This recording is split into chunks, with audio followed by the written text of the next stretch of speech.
모르면 손해보는 기초수급을 받고 유지하는 계산 방법 10분 안에 통장에 얼마까지 넣어놔도 될지 알려드립니다. 시니어분들은 기초수급을 받고 유지하기 위해선 통장에 얼마까지 넣어도 되는지 아시나요? 기준도 제각각이고 계산식까지 복잡해서 정말 알기 어려운 정보 중 하나인데요. 황금 시니어가 누구보다 쉽게 설명해드리도록 하겠습니다.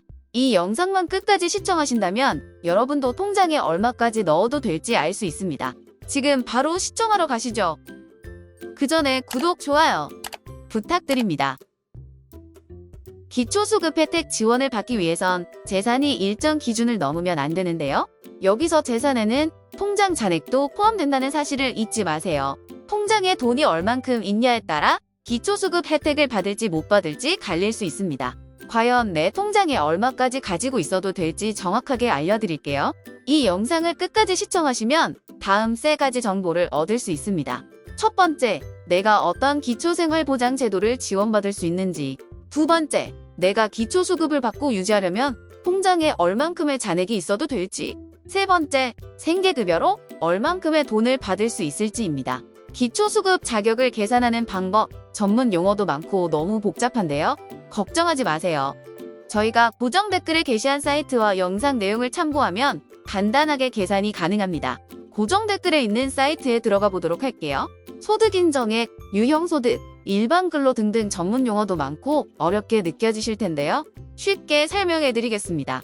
시니어분들이 기초생활보장 제도를 받기 위해선 나의 소득이 일정 기준보다 적어야 한다. 이 정도는 알고 계실 텐데요. 여기서 나의 소득을 소득인정액이라고 부릅니다. 소득인정액은 소득평가액 더하기 소득환산액과 같은데요.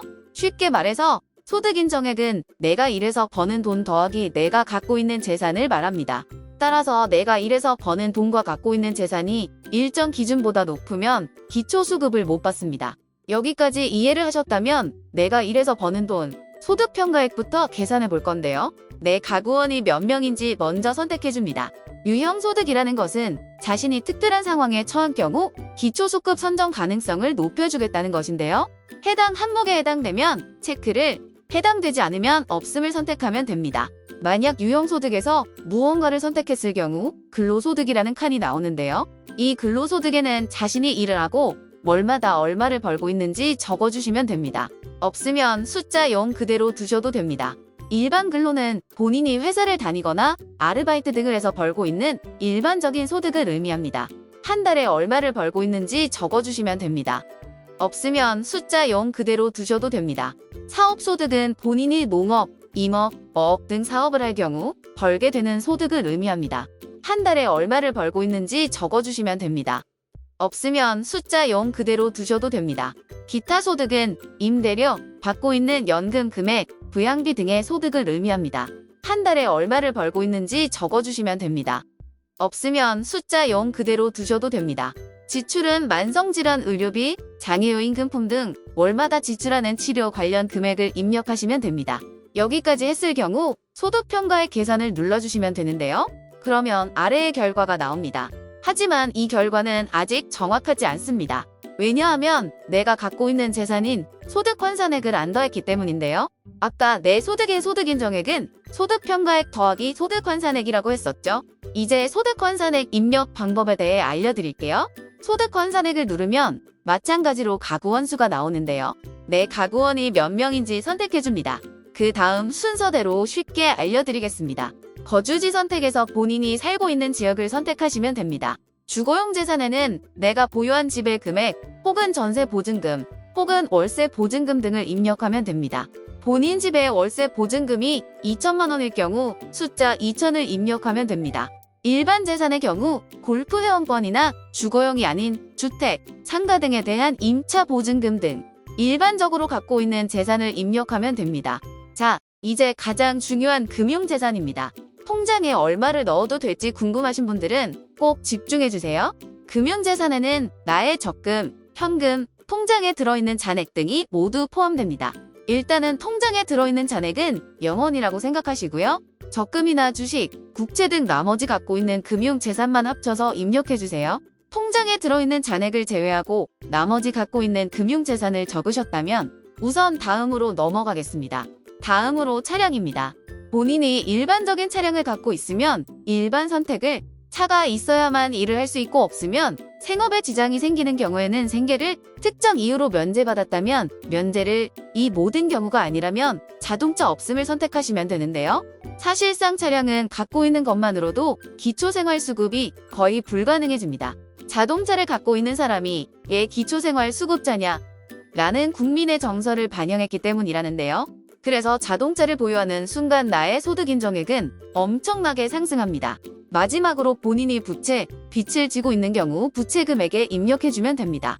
여기까지 입력한 후에 소득 환산의 계산을 누르면 결과가 나오는데요. 지금 보이는 이 결과는 통장에 들어있는 잔액을 제외한 결과입니다. 본인이 통장에 들어있는 잔액을 제외한 결과가 이미 생계급여 기준인 중위소득 30%를 넘는다면 이미 다른 소득과 재산으로 인해 받을 수 없게 된 것이므로 기초생활제도 수급이 불가능합니다. 그렇다면 이제 통장에 얼마까지 넣어도 될지 확인해 보겠습니다. 아까 통장 잔액은 금융재산에 속한다고 했는데요. 본인이 적은 금융재산 값에 보유한 통장 잔액을 더하는 것입니다. 중요한 점은 자신의 소득 인정액이 중위소득의 30%를 넘지 않게 하는 것입니다. 따라서 중위소득의 30%를 넘지 않는 선에서 통장에 돈을 자유롭게 넣을 수 있습니다. 만약 자신이 보유한 통장 잔액을 더해서 소득 환산의 계산 결과를 눌렀는데 결과가 똑같이 나온다면 이는 자신의 일정 재산까지는 공제를 받는 것이므로 30%가 넘지 않는 선에서 돈을 더 넣어도 됩니다. 예를 들어 저 같은 경우는 3,800만 원의 금융재산을 더할 때까지는 결과가 똑같다가 그보다 많이 넣을 때 중위소득이 오르는 것을 볼 수 있는데요. 약 4,205만 원까지 넣었을 때 중위소득이 30%가 되었습니다. 이 말은 저의 기타 금융재산과 통장에 있는 잔액이 4,205만 원까지 넣어도 괜찮다는 뜻입니다. 물론 이 기준은 주거용 재산, 일반 재산 등 보유한 다른 재산이 변하지 않을 때 해당되는 말입니다. 시니어 시청자분들도 저처럼 한번 계산해보세요. 주의할 점은 갯돈이나 지인에게 통장을 빌려준 경우도 모두 금융재산으로 잡히게 되기 때문에 이러한 부분 주의하는 것이 좋습니다. 여기서 추가적으로 알아야 할 것, 의료급여의 경우에는 수급 기준이 조금 다르기 때문에 옆에 따로 표시가 되고 있고요. 더불어 본인이 어떤 기초생활급여를 수급받을 수 있을지도 확인할 수 있습니다. 본인이 받게 될 생계급여의 금액도 확인 가능합니다. 이러한 계산 방식이 상당히 까다롭기 때문에 다른 일부 유튜브 영상들에서는 다른 재산이 없다고 가정을 하고 넣을 수 있는 통장 잔액만을 얘기해 정확한 정보를 얻기 어려운데요. 황금 시니어가 알려준 방법대로 천천히 잘 따라하시면 보다 정확한 금액을 알 수 있다는 것. 해당 영상을 참고하여 기초수급을 받을 수 있는 분들은 혜택 꼭 받으시길 바랍니다.